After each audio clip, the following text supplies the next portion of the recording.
Today I am very excited to be taking a look at the one and only 75367 Venator-Class Republic attack cruiser. This was released just a few days ago on October 1st of 2023. It has two minifigures being Captain Rex and Admiral Yularen, and it has 5,374 pieces, and if you want to buy this set, it'll be setting you back $650 US. And taking a look at the front of the box here, you can see the all-black UCS box art that some people would call boring, but I actually really like it because it makes the set pop, and it definitely makes the UCS set stand out from the playsets. And on the back of the box, you're going to have another rendering of the set, along with multiple images on the bottom that are from the Clone Wars. That does confirm that this set is based off the Clone Wars, therefore making it the first and only Clone Wars UCS set. And at the top right, you're going to have your dimensions of the set. But that is not all. There is great art on every single side of this box. On the left side, you're going to have the front, and then on the right side, you're going to have the back. And then on the top, you're going to have the top, and even on the bottom, you're going to have the bottom of the Venator. And then opening the box up, you're going to find two more boxes inside, and there's also going to be art on two sides of these boxes, with each side containing really nice images of the Battle of Coruscant from episode 3. And then opening these boxes up is where you're going to find your bags and your instruction manuals, with two instruction manuals on each box and a total of 48 different bags. And taking a look at the 4 instruction manuals you get, 2 of them were sort of made to line up, as you can see there on the right. However, they don't line up perfectly,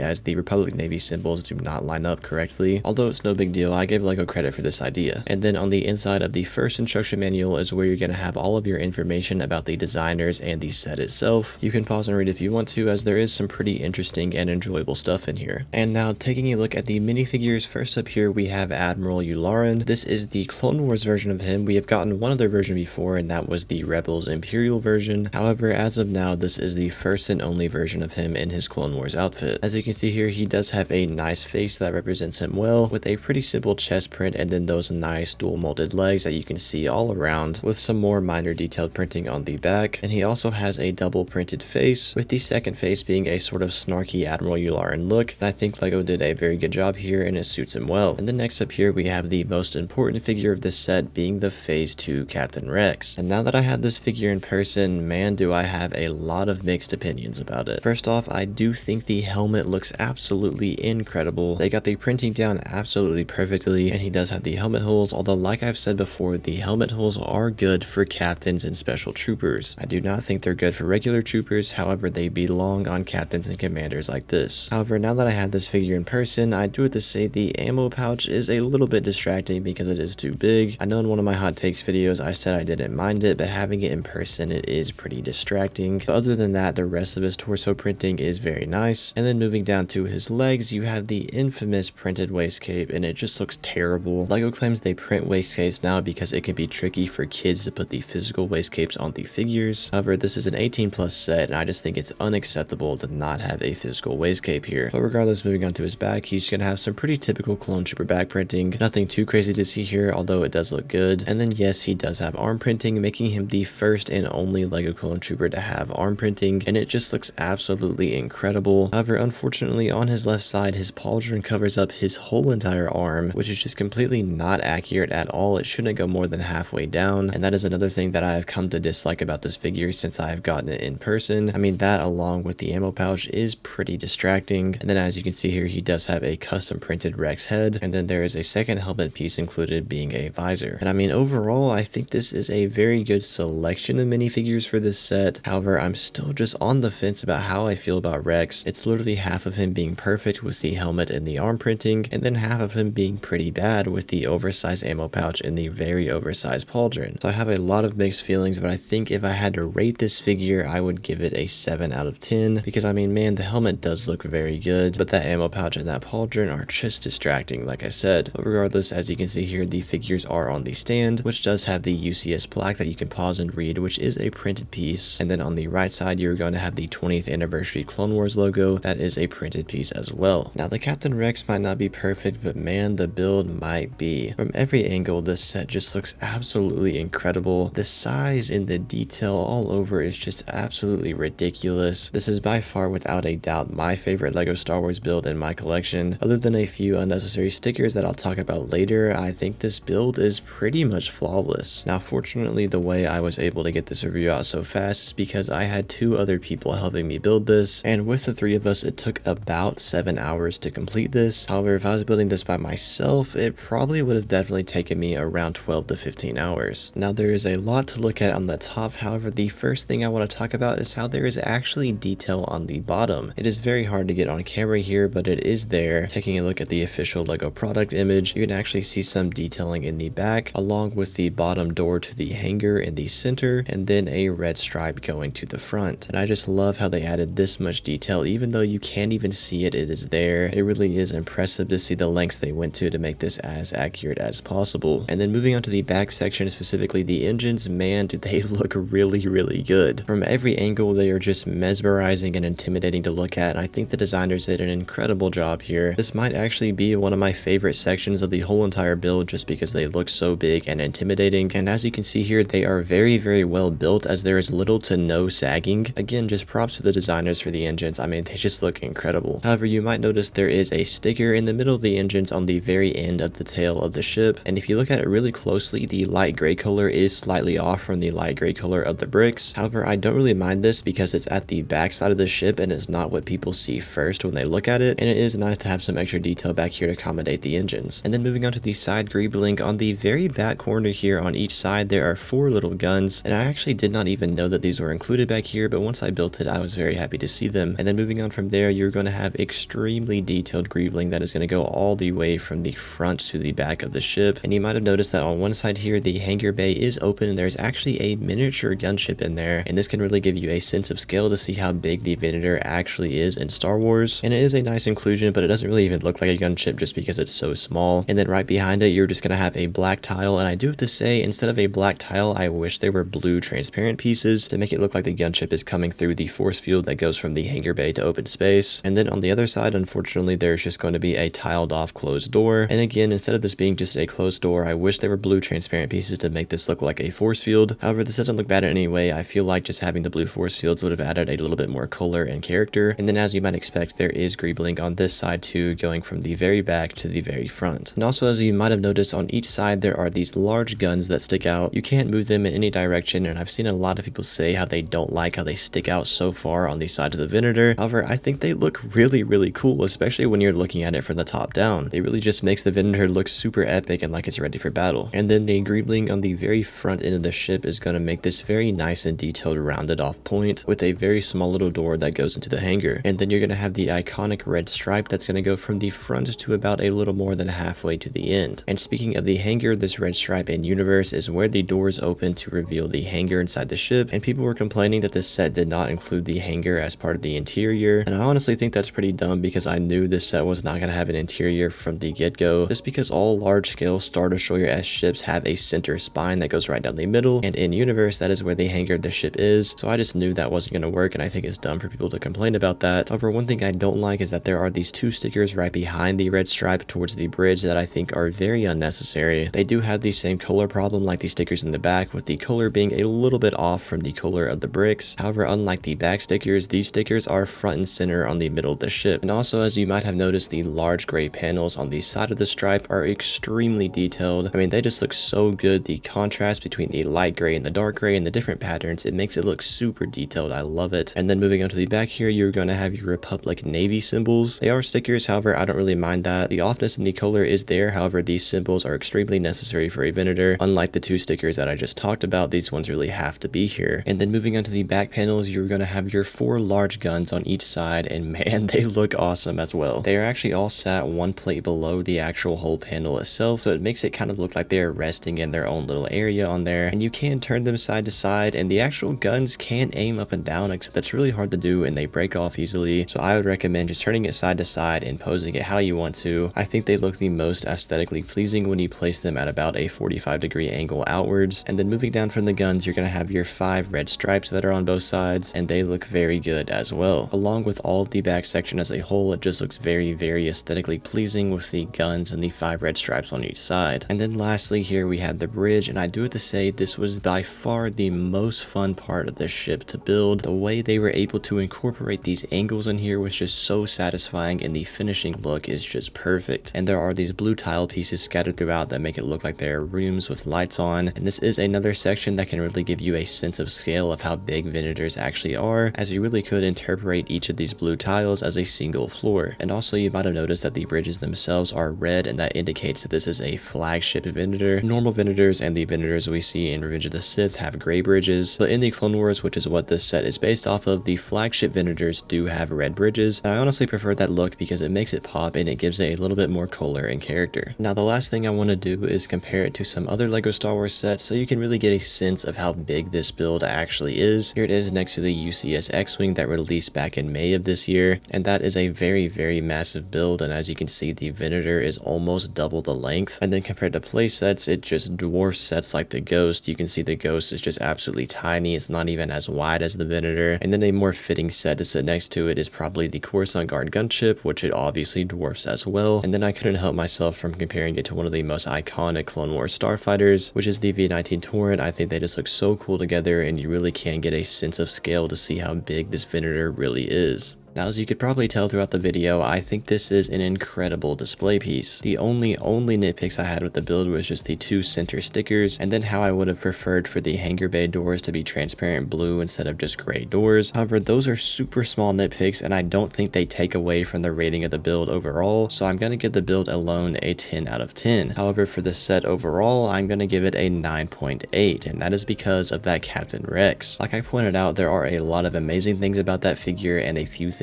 that aren't so good, including the printed waist cape, which again is just unacceptable for a set of this price, especially for it being 18 and up. However, UCS sets are about the build and not so much the minifigures, so I didn't want to take away too many points, so that is why I gave it a 9.8 out of 10. And I would definitely recommend this set if you have the budget and you are a die-hard Clone Wars fan, and if you are someone that typically gets the massive $600 UCS sets, this one is really a no-brainer. And if you are someone that is looking to get a $600 UCS sets, out of the three available being this one, the AT-AT, and the Razor Crest, I think this one is by far the best option. Let me know what you guys think about this set down in the comments below, and if you want to check out more of my videos, you can see them on the end screen right now.